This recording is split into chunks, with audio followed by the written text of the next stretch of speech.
안녕하세요. 2025년 4월 10일 목요일 매일 성경 말씀 묵상 시간입니다. 오늘 함께 읽고 나눌 말씀은 누가복음 21장 5절에서 19절까지입니다. 세 번역으로 읽겠습니다.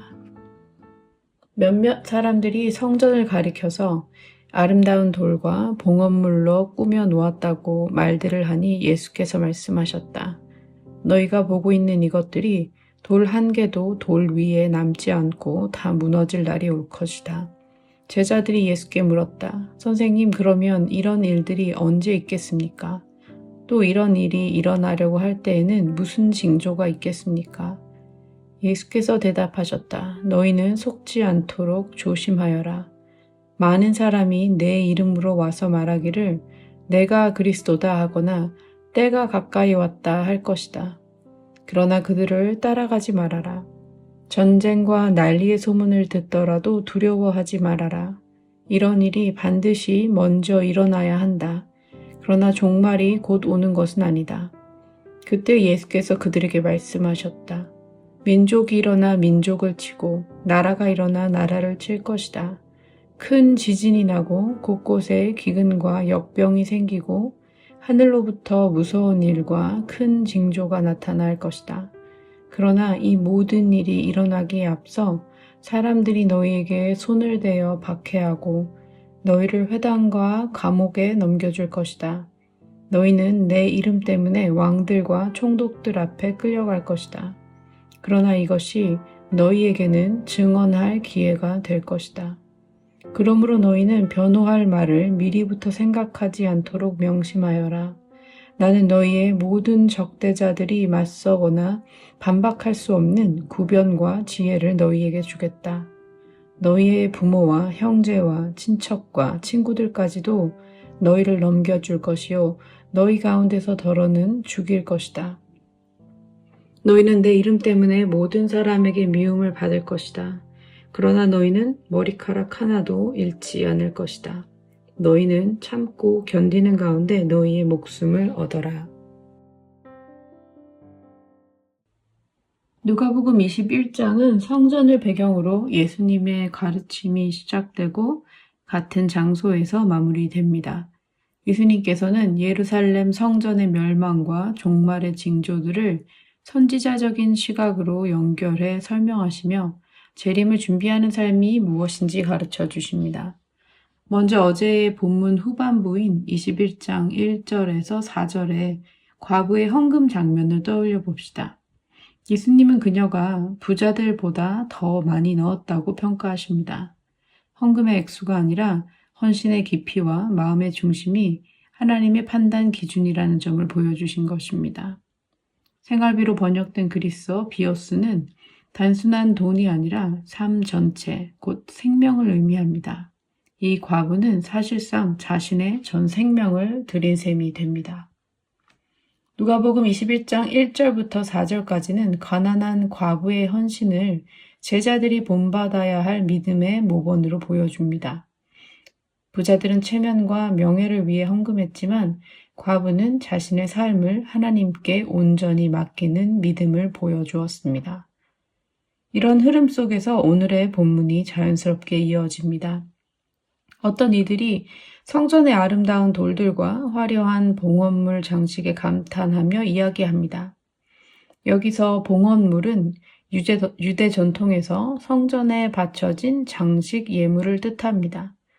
1절부터 4절까지의 헌금 이야기 직후 이 화려하게 장식된 성전이 등장하는 것은 우연이 아닙니다. 부자들의 헌금으로 꾸며진 이 성전이 하나님의 심판 아래에 놓이게 될 것을 예수님은 예고하십니다.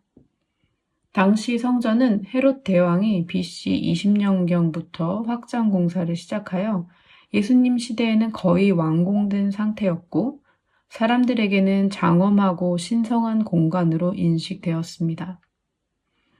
역사가 요세푸스에 따르면 성전의 기둥은 장정 셋이 팔을 벌려야 감쌀 수 있을 만큼 두꺼웠고 문은 금으로 장식되어 있었으며 금 포도나무와 거대한 포도송이 장식이 걸려 있었다고 기록합니다. 이처럼 외형은 화려하고 거룩하게 보였지만 예수님은 그 성전이 돌 위에 돌 하나도 남지 않고 무너질 것이라고 선언하십니다. 이 말씀은 단순한 건물의 붕괴를 넘어 타락한 신앙과 종교 시스템에 대한 하나님의 심판을 선포하는 것입니다. 예수님의 이 선언은 구약의 예레미야 7장을 떠올리게 합니다. 예레미야 역시 하나님의 이름을 부르며 성전을 의지하면서도 고아, 과부, 이방인을 돌보지 않고 하나님의 공의를 행하지 않았던 백성에게 성전의 멸망을 예언했습니다. 마찬가지로 예수님은 외형적 경건에 만족하고 약자를 외면한 성전이 하나님의 심판에서 벗어날 수 없다고 말씀하십니다. 하나님은 더 이상 화려한 건물 안에 머물지 않으십니다. 그분이 거하시길 원하시는 곳은 가난한 자를 향한 헌신, 공의를 행하는 실천, 그리고 신실한 믿음입니다. 이 말씀을 들은 이들은 예수님께 묻습니다. 선생님, 그 일이 언제 일어나며 그런 일이 있기 전에 무슨 징조가 있겠습니까? 여기서 때와 징조는 단순한 호기심이 아닙니다. 성전의 파괴가 종말과 관련 있다고 믿는 1세기 유대인들의 이해에서 비롯된 질문이었습니다. 예수님은 이 질문을 통해 누가복음 21장 전체에서 믿음의 인내와 깨어있음 그리고 재림을 준비하는 삶의 중요성을 가르치십니다. 당시 사람들은 성전을 하나님의 임재와 복의 상징으로 여겼지만 예수님은 그것이 곧 무너질 것이며 심판의 대상이 될 것이라고 선포하십니다. 사람들은 외형의 화려함과 종교적 전통에 감탄하지만 예수님은 하나님의 뜻에 대한 신실함과 영적인 중심을 기준으로 삼으십니다. 그리고 8절부터 11절까지 예수님은 종말의 징조를 3가지로 나누어 말씀하십니다. 첫째는 종교적인 징조입니다. 예수님의 이름을 사용하며 내가 그다 또는 때가 왔다 하고 주장하는 거짓 메시아들이 등장할 것입니다. 예수님은 이런 자들을 따르지 말고 미혹되지 말라고 단호히 경고하십니다. 둘째는 정치적, 국제적인 혼란입니다. 전쟁과 내란, 나라와 나라 사이에 충돌이 일어날 것입니다.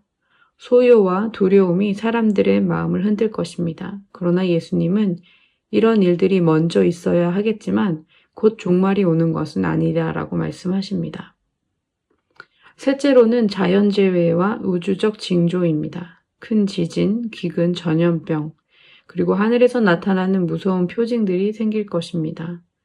이 징조들은 단지 1세기에 국한된 사건들이 아니라 모든 시대에 반복적으로 일어나는 보편적인 고난의 현상으로 이해할 수 있습니다. 예수님은 제자들에게 분명히 말씀하십니다. 이러한 일이 실제로 일어난다고 해도 그것이 곧 종말의 도래를 의미하는 것은 아닙니다. 제자들은 두려움에 휩쓸리지 말고 미혹되지 말며 깨어 인내함으로 하나님의 뜻에 따라 살아가야 합니다. 그리고 12절부터 19절까지 예수님은 종말을 기다리는 제자들이 경험하게 될 현실적인 핍박과 고난을 말씀하십니다. 종말이 오기 전 제자들은 회당과 감옥에 넘겨지고 예수님의 이름 때문에 권력자들 앞에 서게 될 것입니다. 그러나 이 모든 것은 오히려 복음을 담대히 증언할 수 있는 기회가 될 것입니다. 예수님은 약속하십니다. 그때 너희에게 반박할 수 없는 말과 지혜를 주시겠다고. 제자들은 미리 변론할 말을 걱정하지 않아도 됩니다. 예수님께서 친히 그들과 함께 하시며 그 입술에 지혜를 주실 것이라고 약속하십니다. 더 나아가 가족과 친구들에 의해 배신당하고 심지어 죽임을 당할 수도 있을 것입니다. 예수님의 이름 때문에 세상 사람들로부터 미움을 받을 것입니다. 하지만 예수님은 이렇게 약속하십니다. 너희 머리털 하나도 상하지 않을 것이다. 하나님의 절대적인 보호와 영원한 생명의 약속이 제자들과 함께 있기 때문입니다. 그리고 이렇게 말씀하십니다. 너희는 인내로 너희 영혼을 얻을 것이다. 믿음을 지키고 하나님의 보호하심을 신뢰하며 살아가는 그 삶, 바로 그 삶이 종말의 때를 준비하는 진짜 제자의 모습임을 오늘 본문을 통해 예수님은 가르쳐 주십니다. 오늘 함께 묵상한 말씀을 마음에 새기며 기도하겠습니다. 하나님 아버지, 오늘도 주님의 말씀 앞에 섭니다. 성전의 아름다움에 감탄하는 사람들 속에서 그 모든 외형을 넘어 주님의 마음을 알아들인 한 가난한 과부의 헌신을 보신 주님, 저희의 눈도 화려함이 아니라 중심을 바라보는 눈이 되게 해주십시오. 겉으로는 경건해 보여도 그 안에 사랑과 정의가 없다면 아무 의미 없다는 주님의 말씀을 기억하며 오늘도 저희 자신을 돌아봅니다. 저희 한 사람 한 사람을 주님의 집으로, 살아있는 성전으로 불러주신 은혜를 기억합니다. 그리스도 안에서 우리가 서로 연결되고 함께 세워져 주님이 거하시기 기뻐하시는 공간이 되게 해주십시오. 주님, 저희가 겉모습만 갖춘 종교적인 외형에 머무르지 않게 하시고 예배당을 드나드는 것만으로만 만족하지 않게 해주십시오. 저의 삶 전체가 주님의 임재가 머무는 거룩한 성전 되게 하시고 매일의 걸음 속에서 거짓과 위선이 아니라 진실과 사랑, 공의와 자비로 살아가게 해주십시오. 주님, 저희를 창의적인 믿음의 사람들로 빚어주십시오. 무너진 곳에 다시 세우는 손이 되게 하시고 닫힌 곳에 열린 길을 만들어가는 발걸음이 되게 하시며 상처 입은 곳에 위로와 치유를 나누는 우리 공동체가 되게 해주십시오. 그렇게 혼자만의 신앙이 아니라 서로 연결되고 함께 지어져가는 공동체의 기쁨을 배우고 누리게 해주십시오. 오늘 말씀을 통해 종말의 징조들을 다시 떠올립니다. 세상은 시끄럽고 두려움을 주는 이야기로 가득 차 있지만 이러한 모든 징조들 끝에 주님 안에서 두려움 없이 우리가 담대함으로 믿음으로 살아갈 수 있다는 것을 기억하게 해주십시오. 솔직히 저희는 세상과 너무 비슷해져서 세상이 우리를 미워할 이유조차 없게 살아가고 있습니다. 주님, 저희를 다시 깨워주십시오. 우리 생명이 오직 주님 손에 있음을 믿고 인내로 영혼을 얻는 삶, 참된 제자의 삶을 살 수 있도록 주님, 우리를 도와주십시오. 주님 다시 오실 그날까지 믿음과 사랑과 인내로 이 길을 걷게 해 주십시오. 예수 그리스도의 이름으로 기도드립니다. 아멘.